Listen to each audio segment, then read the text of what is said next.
اب تو سوچ تجھے کیا فکر اور پریشانی کی بات ہے؟ ہمارے معاشرے میں ہم سے یہ چیزیں روٹ گئی ہیں۔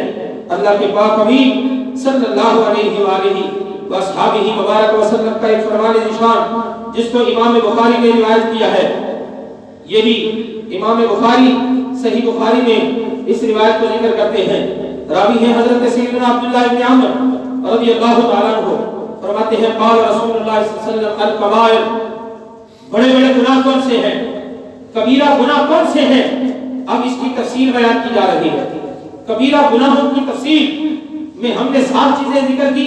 اب یہ ایک اور روایت صحیح بخاری سے امام بخاری روایت کرتے ہیں، پاک نبی صلی اللہ علیہ وسلم کا فرمان ارشاد ہے الکبائر الاشراک باللہ، فرمایا بڑے بڑے گناہوں میں کبیرہ گناہ جس کو ہم بولتے ہیں، فرمایا ان میں پہلی چیز اللہ کے ساتھ شریک ٹھہرانا۔ اللہ اکبر، اللہ کا ہم پر احسان ہے، ہم ہر نماز میں دوسری رکعت میں اکثر اور بیشتر سورہ اخلاص تلاوت کرتے ہیں۔ ہم نے نوافل پڑھنے ہو، ہم نے سنتیں پڑھنی ہو، یا علیحدہ ہمیں فرض نماز پڑھنی پڑ جائے تو ہم ہر دوسری رکعت میں کیا کرتے ہیں، کوشش کرتے ہیں، ہر بندہ تقریباً وہ سورہ اخلاص پڑھتا ہے۔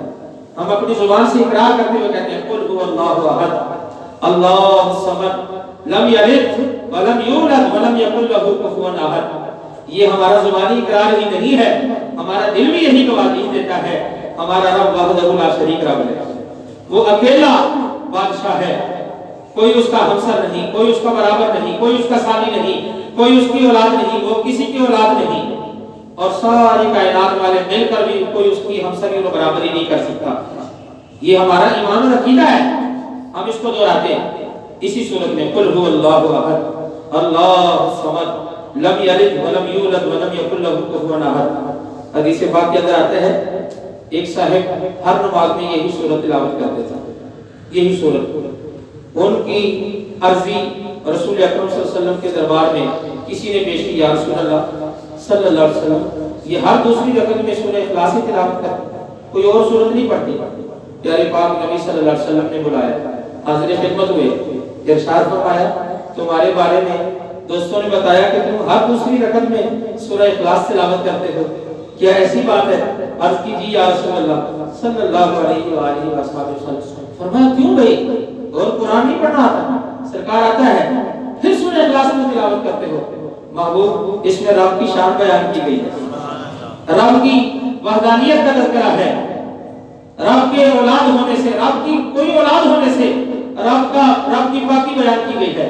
میں اس لیے اسے شوق سے، ذوق سے، محبت سے تلاوت کرتا ہوں۔ فرمایا ایسی ہی بات ہے؟ عرض کی یا رسول اللہ جی ہاں۔ فرمایا جا رب سے محبت کرتا ہے تو رب بھی تجھ سے پیار کر رہا ہے۔ اللہ اکبر۔ تو یہ انعامات رسول اکرم صلی اللہ علیہ وسلم نے دیے۔ تو سب سے بڑا گناہ کیا ہے؟ اللہ کے ساتھ شریک ٹھہرانا۔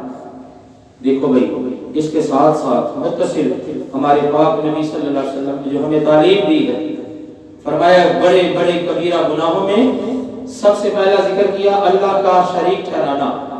فرمایا دوسرا بڑا کبیرہ گناہ کیا ہے؟ اپنے ماں باپ کی نافرمانی کرنا۔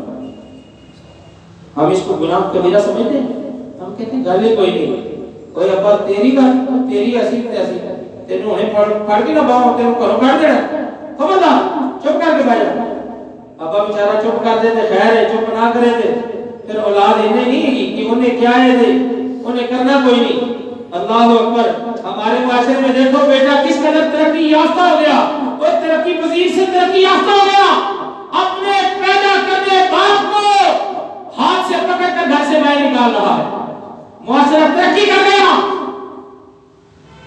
یہ ہماری بدبختی کا عالم دیکھو۔ ہمارے پیارے پاک پیغمبر صلی اللہ علیہ وآلہ وسلم فرما رہے ہیں جس طرح اللہ کا شریک ٹھہرانا یہ سب سے بڑا کبیرہ گناہ ہے، فرمایا اسی طرح اپنے ماں باپ کی نافرمانی کرنا یہ بھی سب سے بڑا کبیرہ گناہ ہے، کبیرہ گناہ۔ اب دیکھو ایک طرف ماں باپ کو آگاہی دی کہ اولاد کو کچھ دو تاکہ بڑھاپے میں تمہیں بھی کچھ دے، اولاد کو کچھ سکھاؤ تاکہ بڑھاپے میں تمہارا سہارا بنے۔ ہم نے سکھایا گیا ہے ڈنڈی مارنا، جیب کاٹنا، مال بنانا، دنیا اکٹھی کرنا، اولاد کو یہ سکھایا۔ پھر اولاد سے توقع کرتے ہیں اولاد ہم پر مہربان ہو جائے،